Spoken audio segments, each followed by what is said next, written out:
हम रउआ सब लोग से आग्रह करब रउआ कैमरा के माध्यम से कि हर एक युवा जिम्मेदारी ले कि कम से कम अपना स्तर पर एक पेड़ वो दिन जरूर लगाओ विश्व पर्यावरण दिवस के। गांव घर से केहू निकल जात रहे, बड़ आदमी बन जात रहे, रुपया पैसा कमा लेते रहे, तो गाँवे केहू आवे के सोचत ना रहे। पहला काम वो करत रहे कि गाँव वाला लोग से ही दूरी बना लेते, यहाँ के लिया के आए वेरिफिकेशन खातिर। फिर धीरे धीरे यहाँ के अपन क्षेत्र में मेहनत करत गनी, आज तो बहुत बड़ कोचिंग इंडस्ट्री के यहाँ के नाम हो गई बनी। हम ईश्वर यशस्वी खेल मंत्री बाड़ी अर्जुना अवार्डी रवा सब जानते हो कब श्रेयसी सिंह जी के, वहाँ के भी पहल बा कि आवे वाला टीम में क्रिकेट के जगत में भविष्य में IPL में भी एगो बिहार के टीम होके इस दिशा में हमनी के सरकार पहल करे जा रहा है, तरफ से भी खिलाड़ी खातिर मिले जा रहा है। और इतना ही नहीं, अगर सही मायने में खेल में बिहार के आगे बढ़ावे के बाद जो अपर लेवल पर काम होता हो तो होखई के चाहिए। गाँव के पंचायत के शिक्षा के क्षेत्र में भी अभूतपूर्व योगदान रहल बा। अनु सर खुद एगो शिक्षा का महारथी बाड़े, हमने के दीपक जी बढ़ नहीं बानी जाके एकदम इस क्षेत्र में शिक्षा खातिर, खेल खातिर, अन्य तमाम तरह के जो व्यवस्था चाहिए क्षेत्र के आगे बढ़ावे खातिर, विकसित करे खातिर वो दिशा में हम काम करे तानी। इस कार्यक्रम के रचयिता और वह सबके अपन गाँव के बेटा यही गांव घर के मिट्टी में पढ़ रहे, संघर्ष कैले। हम तो उनका तब से जानते हैं जब चौरास्ता पर पढ़ावत रहन। ओकरा बाद से लॉकडाउन में फिर पटना गए, यूट्यूब के युग आयल, यूट्यूब में ऑनलाइन क्लासेस के माध्यम से अपन जो टैलेंट के प्रदर्शन रहे वो एगो छोट गांव एरिया से बढ़ा के पूरा बिहार और पूरा इंडिया लेवल पर फैलौले। ऐसा रहुआ सबके गाँव के बेटा हमार भाई अनु सर के हम शुभकामना और बधाई देता नहीं। हम चाहब कि यहाँ खातिर रहुआ सब जोरदार ताली बजाई।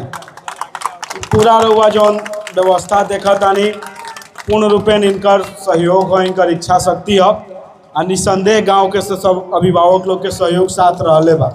विशेष आभार बा अनु भाई खातिर, कहा से कि हमने के पहले भी जुड़ल बन लगभग 10 साल के जुड़ाव बा।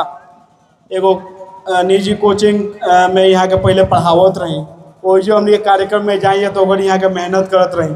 2-4 साल के बाद एगो कोई बच्ची टॉप कैले रहे हमने के क्षेत्र के, ओकर वेरिफिकेशन खातिर पटना गई रहे, तो वो जो हमारा मुलाकात भई रहे BSCB के ऑफिस में। यहाँ के अगर यहाँ के भी कोचिंग के कोनो बच्चा बढ़िया प्रदर्शन कैले रहे तो ओकरा के यहाँ के लिया के आए वेरिफिकेशन खातिर। फिर धीरे धीरे यहाँ के अपन क्षेत्र में मेहनत करत गनी, आज तो बहुत बड़ कोचिंग इंडस्ट्री के यहाँ के नाम हो गई बनी। हम ईश्वर से प्रार्थना करब कि आने वाला समय में यहाँ के पूरा टॉप लेवल के जो कोचिंग संस्था चलता है इंडिया में, ओकर यहाँ के हिस्सा बनी। जो इंटरनेट के जो एक्सपोजर मिलल बा, ये सब टैलेंट कोनो एक क्षेत्र तक सीमित नहीं रह गए। ये ऐसा व्यवस्था बा कि अगर वह सच में रहुआ अंदर टैलेंट बा, रहुआ मेहनत करता नहीं, सही दिशा में सही लक्ष्य लेके चलता नहीं, तो रहुआ सब खातिर कोनो बाउंड्री नहीं है। देश विदेश तक रहुआ सब है अपन टैलेंट के लोहा मनवा सकता है। एक परिणाम भी बा कर रहुआ गाँव से निकल के जब शुरू कैले होगा कोचिंग, अगर सोचले ना होगा कि बिहार के अन्य हिस्सा में भी पढ़ावे के मौका मिली, क्या वजह के बच्चा जुड़ी लो। लेकिन ये व्यवस्था बहुत सुंदर बा, एक यूटिलाइज करे के बा। और मॉडर्न डेज में अभी आवे वाला समय बहुत टेक्नोलॉजिकल एडवांसमेंट आवे वाला बा, वो दिशा में भी रहुआ आगे बढ़ी, हमनी के पूर्ण रूप से सहयोग रही।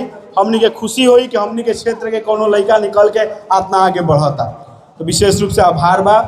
और दूसरा धन्यवाद ये से बा कि जनरली पहले देखल जात रहे कि गाँव घर से केहू निकल जात रहे, बड़ आदमी बन जात रहे, रुपया पैसा कमा लेते रहे, तो गाँवे केहू आवे के सोचत ना रहे। पहला काम वो करत रहे कि गाँव वाला लोग से ही दूरी बना लेते रहे। लेकिन ये ट्रेंड में बदलाव आयल बा, अब केहू बाहर भीतर जाके कुछ बढ़िया करत भी बा तो वापस गांव में आके अपन लोग से जुड़ता, लोग के सम्मानित करता रहे, उन लोग के योगदान के एक तरह से रिकॉग्नाइज करता रहे। वही दिशा में ये कार्यक्रम अनुसारी गाँव में कैले बड़े। विशेष रूप से पुनः इनका के आभार देव, धन्यवाद देव कि पुनः अपना मिट्टी के, अपन जन्मस्थली के यहाँ के चुनरी कोनो काम करे के बा, सामाजिक काम तो अपना गाँव घर में कैल जाओ।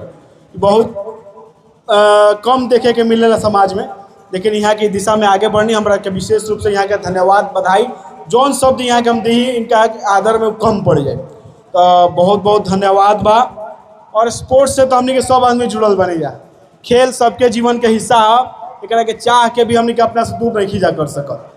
तो जितना भी टीम पार्टिसिपेट कैले रहा, एगो आदमी जीती एगो हारी, तो खेल के नियमे है। लेकिन हमने के एज ए अतिथि कहीं जाई जा चाहे स्पेक्टेटर जाई जा, तो हमने के ही मायने रखेला कि गेम भइल कैसन रहा। तो खेल बहुत ही शानदार रहा। दोनों टीम के हमारा तरफ से शुभकामना बा, बधाई बा। के जीतल के हारल बहुत लेस इम्पोर्टेंट रही जाला। लेकिन रउआ सब दोनों टीम के सब खिलाड़ी लोग के हम अपना तरफ से शुभकामना देता नहीं, बधाई देता नहीं। अब तो खेल के दिशा में हमनी के सरकार के भी पॉलिसी बहुत सारा चेंज करता है। रउआ सब कुछ दिन पहले न्यूज़ में देख रही हो, कब भगवान सब कुछ ठीक रखले जौन दिशा में काम होता। हमनी के बिहार के जौन यशस्वी खेल मंत्री बाड़ी अर्जुना अवार्डी रउआ सब जानते हो कब श्रेयसी सिंह जी के, वहाँ के भी पहल बा कि आवे वाला टीम में क्रिकेट के जगत में भविष्य में IPL में भी एगो बिहार के टीम होके इस दिशा में हमनी के सरकार पहल करे जा रहा है। इस तरह के अनेक काम होता। टीम एजा के रही तो एजा के लोकल टैलेंट के वजह रिप्रेजेंट करे के बढ़िया प्लेटफॉर्म मिली। हमनी के भी राज्य के जो खिलाड़ी अलग अलग टीम से जाके खेले ले, चाहे अलग राज्य के प्रतिनिधित्व कर ले IPL में अलग टीम के, वो भी गर्व से अपना बिहार टीम खातिर खेली लोग। या वाला समय बहुत सारा प्लेटफॉर्म हमनी के सरकार के तरफ से भी खिलाड़ी खातिर मिले जा रहा है। और इतना ही नहीं, अगर सही मायने में खेल में बिहार के आगे बढ़ावे के बाद जो अपर लेवल पर काम होता हो तो होना ही के चाहिए, लेकिन ग्रास रूट लेवल पे भी हमनी के बहुत सारा मेहनत करे के जरूरत बा। हम खुद अनुभव कैले बानी, प्लेटफॉर्म के कमी के चलते बहुत अच्छा टैलेंट जमीन पर ही दम तोड़ देवे। लेकिन इस चीज़ से हमनी के गलती से पुरानका कमी से सीखले बानी जा। भविष्य में ऐसा प्लेटफॉर्म बनावे के तैयारी चलता कि गांव घर में भी कोनो बच्चा अगर बढ़िया टैलेंटेड बा, जौन भी खेल खेलत होके ओकरा में ओकर इंटरेस्ट बा, हो लायक बा, टैलेंट बा, ओकरा सही प्लेटफॉर्म दियाई, वो खेल के क्षेत्र में ही अपन करियर बना सको। ये दिशा में भी हमनी के सरकार पहल कर रहा बिया। जल्दी एक परिणाम धरातल पर भी दिखे लगे।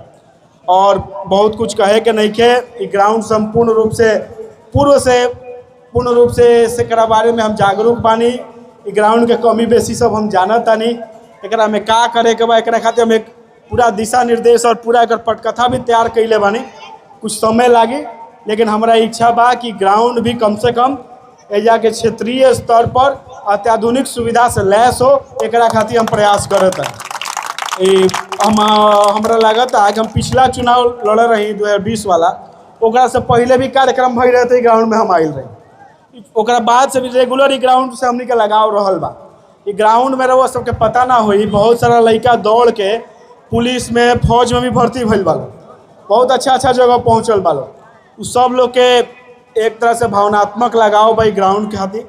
हमार खुद भावनात्मक लगाव बा। ग्राउंड के विकसित करे के दिशा में हम काम करता नहीं, विभागीय काम चलता। जल्द ही गाँव के जो ग्राउंड बा एकरा के एक नया रूप देवे के हम प्रयास करब, रउआ सबके आशीर्वाद से। और बाकी गाँव के पंचायत के शिक्षा के क्षेत्र में भी अभूतपूर्व योगदान रहल बा। अनु सर खुद एगो शिक्षा का महारथी बाड़े। हमने के दीपक जी पढ़ नहीं बानी एजा के एकदम कविता के क्षेत्र हो, चाहे पाठन पढ़ाई लिखाई के क्षेत्र हो, वहाँ के भी एगो कोचिंग संस्था में पहले पढ़ावत रही, हमारा याद बा उजा मुलाकात। और वह सबके क्षेत्र से अनेक लड़का बाड़े जो शिक्षा के क्षेत्र में हो चाहे अन्य क्षेत्र हो, हर क्षेत्र में अच्छा योगदान देता रहे। उस सब लोग के हमारे शुभकामना बा।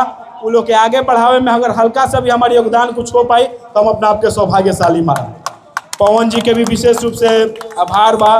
बहुत लोग ना जानेला कि चुनाव में पवन जी हमारे सब कुछ कार्यक्रम देखत रही, बहुत मेहनत कैले रही। रात के 2-2, 3-3 बजे हम जब कैंपेनिंग करके वापस लौटी, रात के 2-2, 3-3 बजे तक पवन जागत रहत रहन बेचारे। पूरा रूपरेखा तैयार करके रखल रहत रहन, कहाँ से का कमियाँ होता, कहाँ से का जाता। तो बहुत लोग के योगदान, बहुत लोग के मेहनत बा। एजा जे भी रहुआ लोग कि सब लोग हमारा खातिर हमारा से ज़्यादा चुनाव में मेहनत कैले बा। तो सबके योगदान बा, सबके भावना जुड़ल बा। और भावना के अब सम्मान देवे के समय आइल बा, एकरा में हम कभी पीछे ना हटब, अपने रहो सबसे वादा करते हैं। बहुत समय हो गई बा, खिलाड़ी लोग भी इंतजार करता लोग, उन लोग के भी शुभकामना बा। लेकिन उतने रहुआ सबसे वादा करके जाए इस क्षेत्र में शिक्षा खातिर, खेल खातिर, अन्य तमाम तरह के जो व्यवस्था चाहिए क्षेत्र के आगे बढ़ावे खातिर, विकसित करे खातिर, वो दिशा में हम काम करता नहीं। हम खुद कगो हाई स्कूल के प्रांगण के चयन कैले बानी, खेल मैदान के चयन कैले बानी, जरा के हमारा स्टेडियम के रूप में कन्वर्ट करवावे के बाद आवे वाला 5 साल में हर एक 2-2 स्कूल के हम चयनित करके प्रयास में बानी कि लगभग सारा हाई स्कूल जो ना ग्राउंड बा ओकरा के कम से कम एगो स्टेडियम के रूप में, हाईटेक स्टेडियम के रूप में कन्वर्ट करवा दी।